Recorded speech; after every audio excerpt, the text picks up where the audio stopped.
Hello everyone, today I have 4 topics I'd like to discuss. The first is some updates on generative AI and some really exciting things I've seen this week, including an announcement that's going to come out on Tuesday that I think is going to kind of blow your mind. Then I want to talk about Howard Schultz and Starbucks and the fascinating Senate hearings that took place about unionization at Starbucks and the implications. Third, I want to talk to you about some work that came out in the Pew Research report on the state of work in the United States, some really important things to think about. And fourth, I want to talk about pay equity, why it's so important, and some legal ramifications in the EU that were also passed this week. So first of all, on generative AI, I have to say at the beginning that I'm really just flabbergasted with the letter that came out from about 1,500 engineers and other people, including Elon Musk, about why we should delay the implementation of AI for 6 months. It's a ridiculous letter. I don't understand it.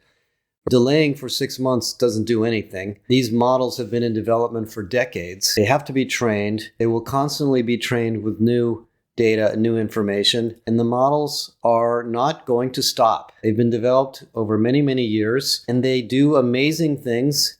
And they can be used for nefarious purposes, but we have to work against that. And every piece of technology that's ever been invented, including the personal computer itself, the mobile phone, the internet, the web, the cloud, has nefarious applications. We have to work against that. The technology vendors who build these things have to create explainability and anti-bias rules, and they have to test them and they have to train them. We have to have legal regulations that create ramifications for bad use, which we do have, by the way. And we have to build AI tools that monitor the AI so that we can understand why it's doing what it's doing. There's no way we're going to stop this. And the histrionics that I read in that article are just absurd. I was going to write a whole piece on this and I decided not to get involved in it. I don't know why everybody's afraid of this. The other thing that amazed me about it is the Washington Post did a survey, a poll, and found that only 9% of Americans think AI will be positive for society, which is just nuts because we're already using it. Every time you use your credit card, there's an AI machine behind it making sure you're not committing fraud. In fact, somebody told me the other day that the noise-canceling headphones are neural networks. We have neural networks in our computers already helping us do autocomplete on Microsoft applications. It's just ridiculous. So as a scientist myself, I just don't get it. So if you want to have a debate on this, we can have a debate on it. On the positive side of this, I've had just dozens of conversations with companies that they're doing things that are really, really creative. And there will be just thousands of positive applications here. The issue of will it eliminate jobs came up again. This happened in 2016 when the University of Oxford put out the study that said that 47% of jobs were going to be automated. I'm tired of reading those things, to be honest, because they don't really tell you anything.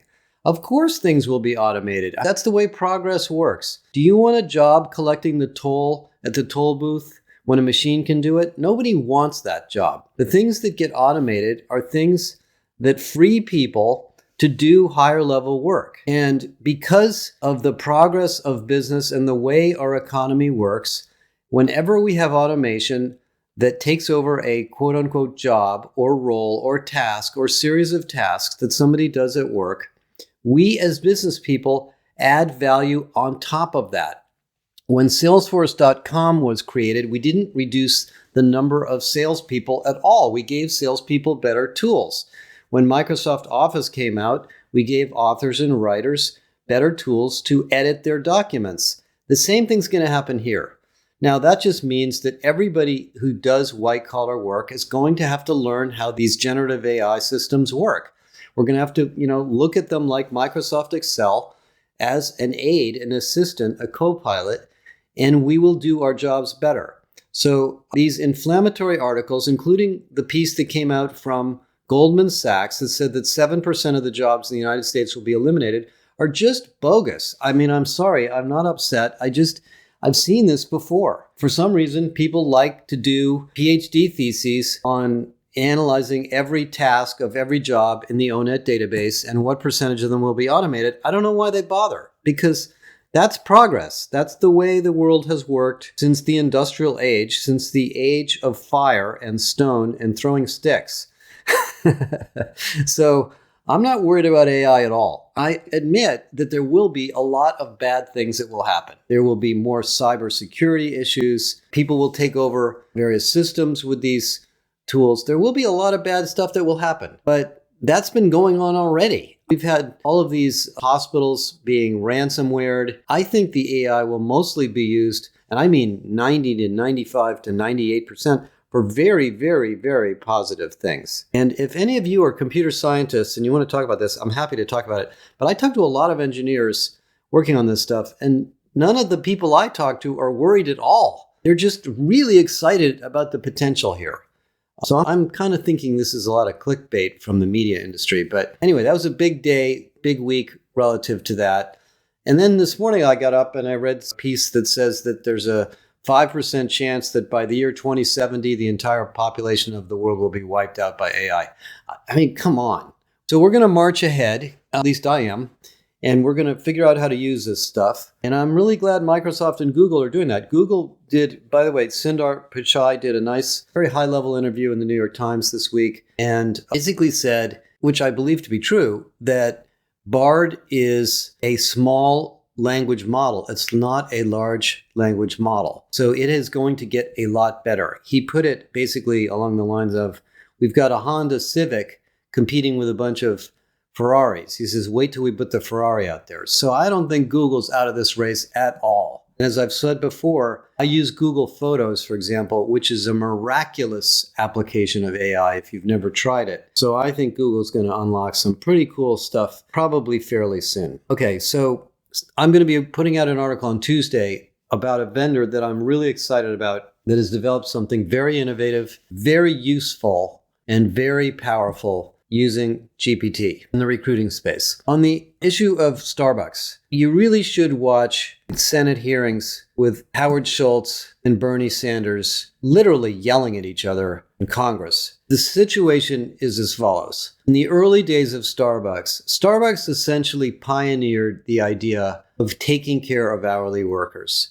pioneered healthcare benefits, flexible hours, educational benefits, tuition reimbursement, DEI, management development, management training. Starbucks is a very important company and a very valuable company to millions of people that have worked there. It's similar to what McDonald's was when I was a kid. When I was a kid, I worked at McDonald's for 3 or 4 years. I learned so much about work and people and customers and attention to detail and just the ethic of a job. It was the most valuable thing I think that happened to me in my career, to be honest. And McDonald's was just a great employer. It didn't pay a ton of money. I made $1.65 an hour, but it was really good. Starbucks did that too. But as the economy grew and Starbucks grew and the number of high-priced things that people wanted grew and Starbucks became more complex and added cold drinks and hot drinks and food and breakfast and on and on and on. They pretty much broke the backs of their staff with too many things to do. And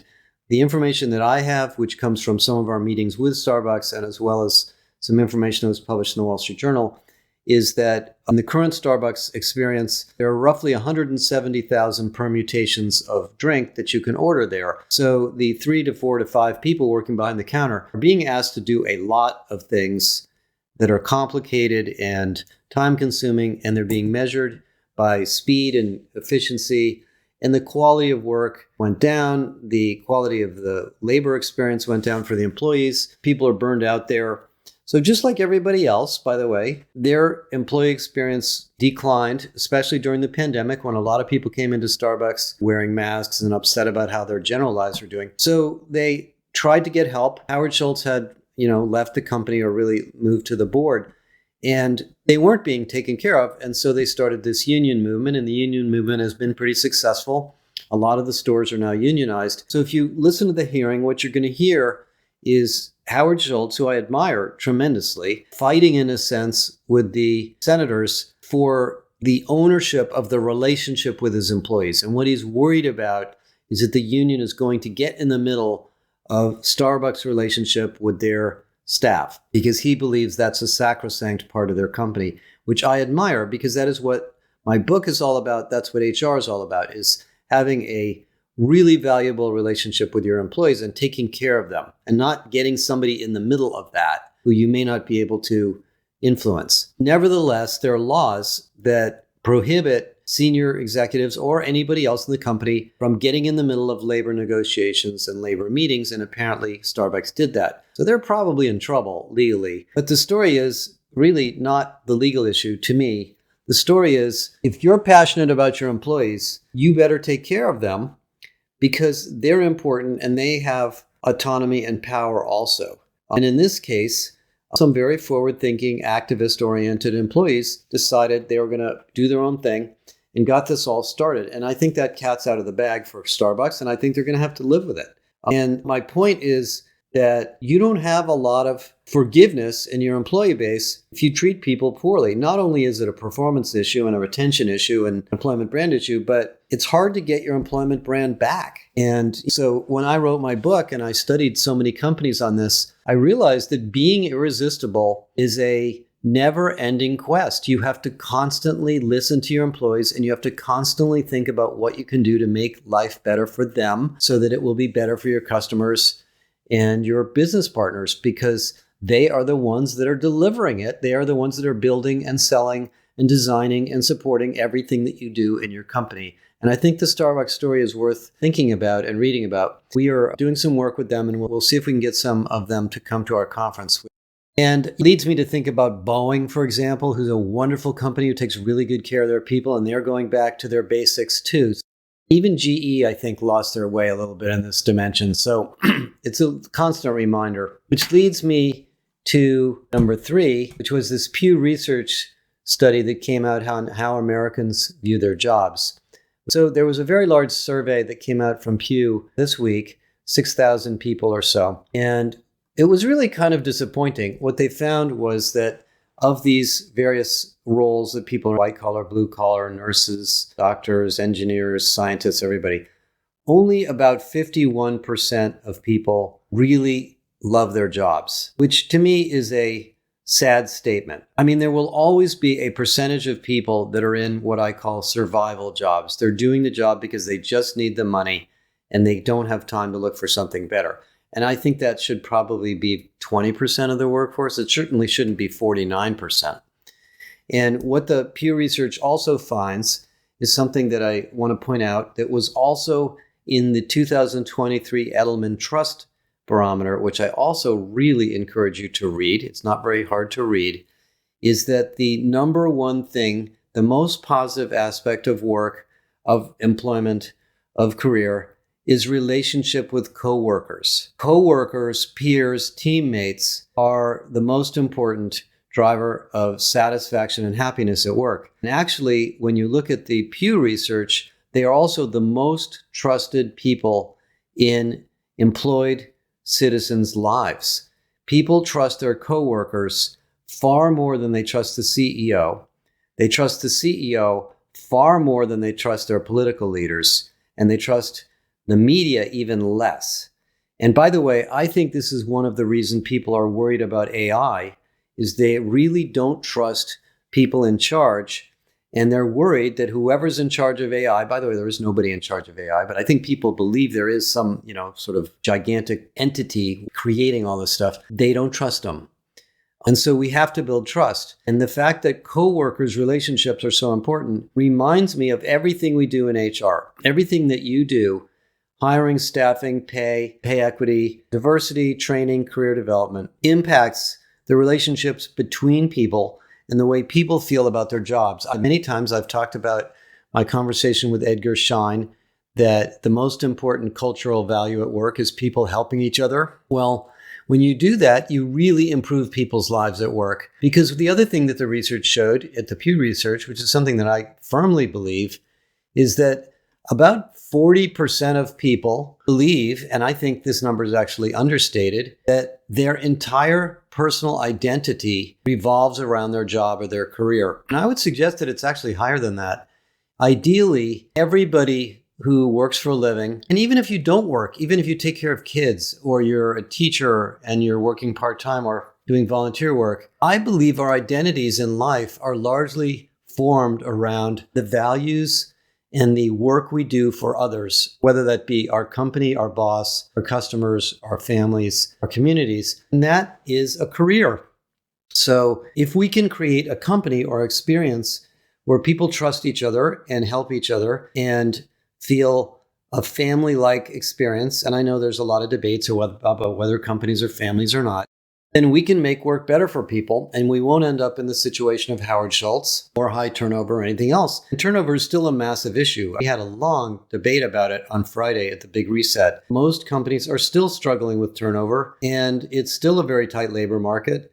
And so this is a CEO level issue. So that's the issue that I would point out in the Pew Research study. The other thing in the Pew Research study that's really important to think about is that older people like my age are pretty happy with their careers for a lot of reasons. One is that we've been around a lot and we're kind of used to things not always going right. But young people are not as happy. And young people, as I talked about on the webcast I did this week, have very long careers ahead. They're going to live into their hundreds, and so they have time to check out, quietly quit, and come back later. So you have to really think about special care for younger workers' development, career opportunities, growth, coaching, mentoring, forgiveness, flexibility, etc.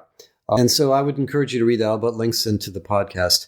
One of the conversations we had on Friday with the Big Reset was the folks in Walmart Canada that are implementing their talent marketplace, which is a really massively interesting story. And we're going to try to get them to come to the conference and tell it. What they found at Walmart, which is a very good employer, really takes care of their people, is that the most stagnant part of their employee experience, the part that wasn't improving, was careers. People want to grow. They want to find new things to do. And so their entire focus on this project they called Compass, which is the career marketplace at Walmart, is directly targeted toward helping people find new jobs, find new careers. And they want to drive internal mobility at Walmart up to 60 to 70% of all mobility, all jobs, which I think is a really admirable goal. You know, most companies are about 10 or 15%. So this is one of the things that will help drive some of the issues in the Pew survey.